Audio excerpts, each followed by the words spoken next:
Alright, so we have Niko Price versus Alex Oliveira. So, crazy fight. There's going to be zero chance this isn't a war and it's just not entertaining. So, I'm keen for this one for sure. Alex Oliveira, obviously in a bit of a slump, has to be said.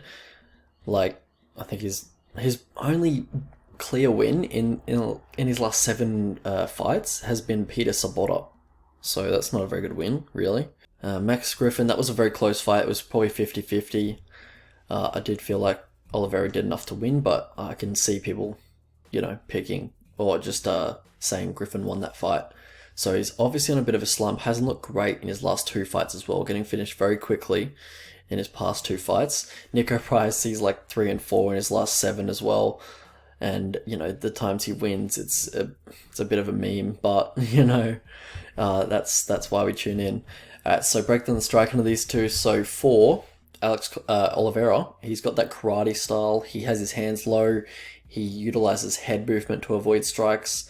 And he's got very good reflexes, very good striking defense for about 7.5 minutes, or just until you start really putting the pressure on him, which is what Niko Price is going to look to do. Like, Oliveira, he's definitely the cleaner striker. He's definitely got the speed advantage, and he probably has the power advantage as well. But Niko Price, he just likes to get in your face. He likes to stalk his opponent, definitely likes to be on the front foot, and he just likes to throw volume, and he likes to constantly make you think about things, makes you have to answer questions, which is not something Oliveira loves to do. But Niko Price, he's just very slow. He's 1-2. It isn't in quick succession. It's not like bang bang. It's not like a 1-2 like that. It's more bang bang. It's just he's got a huge telegraph on his punches, and you can. Alex Oliveira is going to be looking very good at the start of the fight. His head movement's going to be on point. He's going to be able to dodge everything that Niko Price is throwing at him, because Niko Price is just very slow, and his punches are just very labored, and just the technique on them isn't great. Like his punches are so slow. Donald Cerrone, who never moves his head, was rolling under a lot of his punches, and he was looking like Muhammad Ali out there. So if that's what Donald Cerrone's looking like, I think the other Cowboy, he's going to look much better early on. Everything is just prefaced with early on with Cowboy. But yeah, you can hang out in boxing range for too long as well. Niko Price, that could open up for the short straight right of Alex Oliveira that he likes to throw, or the rear uppercut that Alex Oliveira likes to throw. So in the pocket, he does need to mind his manners a little bit. Also at distance, Alex Oliveira has a very nice front kick to the body. I think that's what he caught Sabota with. He really hurt Sabota badly to the body.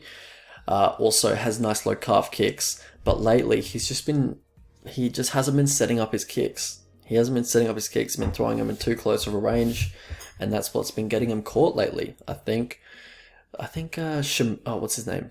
Kazakhstani guy. God, what's his name? Shavkat. I think Shavkat caught him with a straight right as Alex Oliveira wasn't setting up his low calf kick, and I'm pretty sure Randy Brown caught him with the straight right when Alex Oliveira wasn't setting up one of his low calf kicks. So that's where he's run into trouble lately. But yeah, like at distance, he's quite nice. He's a good striker. He's good. He just doesn't have a whole lot of volume, and that's what Niko Price he does have. It's more quantity over quantity. Did I just say quantity twice? I meant to say quality over quantity. But that's what I feel like this fight's going to be, because Niko Price, he doesn't have great striking, but he throws a lot, and he throws with a lot of variety. He throws a lot of teeps. He throws a lot of pitter-patter kicks and a stalemate to the legs. Not really looking to do too much damage or whatever, but he's just throwing it out there, and he's just being active, and that's what the judges are seeing. He's coming forward, he's throwing a lot of volume. It's just good visuals for Niko Price. And so for Alex Oliveira, most of the offense is coming from his right-hand side. So I'm not expecting a chess match in this fight. But, if you're Niko Price, you got to watch out for that right-hand side. And if you can get around that, and you can look to counter on his left-hand side, or even maybe his right-hand side, doesn't really matter. Once you get past that right-hand side offense, either whether it be a right power kick or a right straight or something like that, or a right uppercut, then you can close the distance, look to counter from there, because in the pocket, he's much less dangerous. Alright, so Niko Price, he also looks to tie up a lot against quicker opponents. You saw him do that quite a bit in the Pereira fight. His takedowns aren't great for sure, but yeah, he tries to muscle down a lot of his takedowns. And I think Oliveira has good enough takedown defense, especially early on in the fight, to absolutely stuff all of Niko Price's wrestling attempts for sure early on.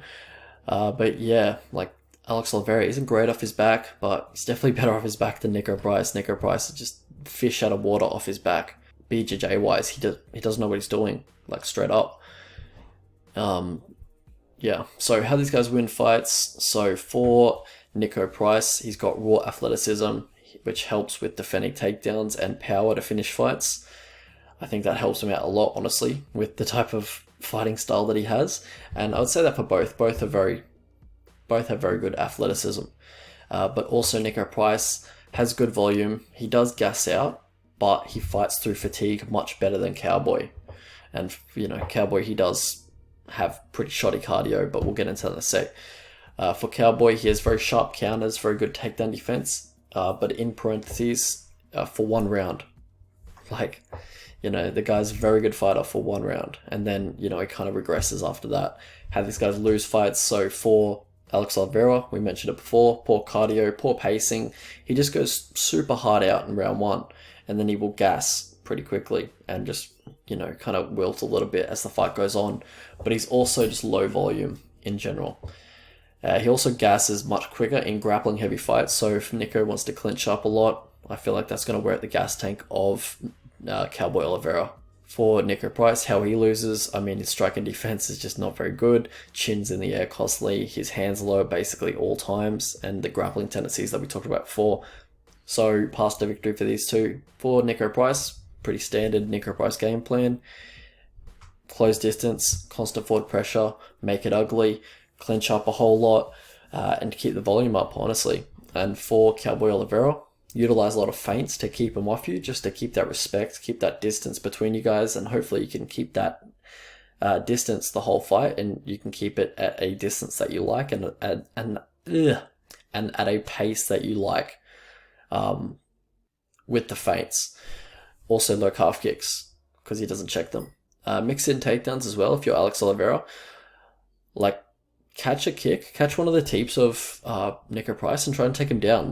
You saw how easy Pereira caught a kick of Niko Price very easily. It's a very slow kick. You catch it, and Niko Price just fell over or something like that, a few times in the fight, and he tried to pull guard.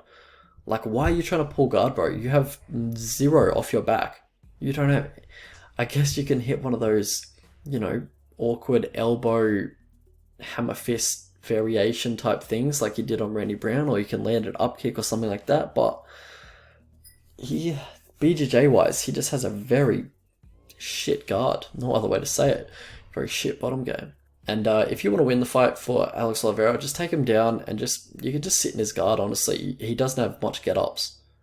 Obviously you have to watch out for the up kicks and shit like that, but besides that, you can just sit in his guard, just lay and pray, honestly. Alright, so how I see the fight going?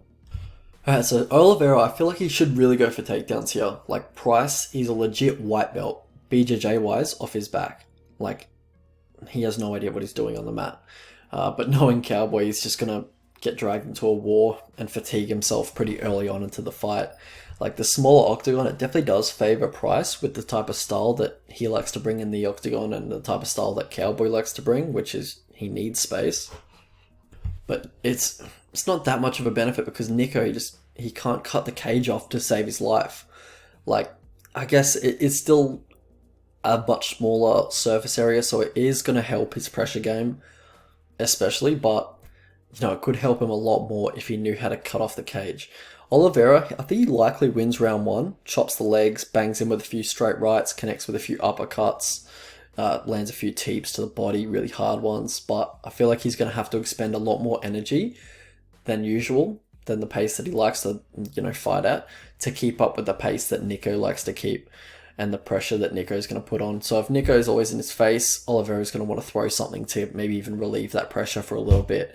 But by doing that, he's expending a bit of energy and a little bit more energy than he's used to. I expect round 2 to be close. It kind of depends on how damaged Niko's lead leg is, because I think he's going to be taking a few leg kicks. He's not going to be checking them. But I feel like this is the round where Niko starts to take control of the fight. He starts sawing a little bit more. He starts coming forward. He starts controlling the clinch a lot more, and Cowboy's a bit more accepting of the clinch game and the clinch offense of what's his name, Niko Price. And I feel like round 3 should just be Niko's basically every time these two fight. I am going to pick Niko, just because that's how I think the fight goes, 2-1. But also maybe Niko could find a finish in round 3. Pretty much, I think he wins purely on grit and his durability. Like, Niko's a dog, but he's just very slow. He lacks big time and skill. He's not someone I ever want to bet as a favorite, which he is at the moment. But he's a dog, so he's a guy that he's going to fight for your money, and he's going to come in with a game plan. He's going to leave it all out there. And I feel like his durability and his grit is going to carry him over the line, but I'm not too confident in him, because he does have a lot of flaws in his game and a lot of defensive deficiencies. Alright, so if you guys could like the video, that'd be awesome. Cheers for that. So prediction is Niko Price by KO, or TKO, sorry, round 3. A line's way too wide. Niko Price, not someone you want to trust at this price. Not someone I want to trust anyway. Alex Oliveira probably is the value side at the moment, but I'm going to kind of, maybe I'll pre-bet Oliveira, and then if he wins round 1 and maybe he's a favourite after round 1, then I'll look to live bet Niko Price, depending on how that lead leg's looking. But I expect, Niko Price to pull away late, so that's probably what I'll play on this fight.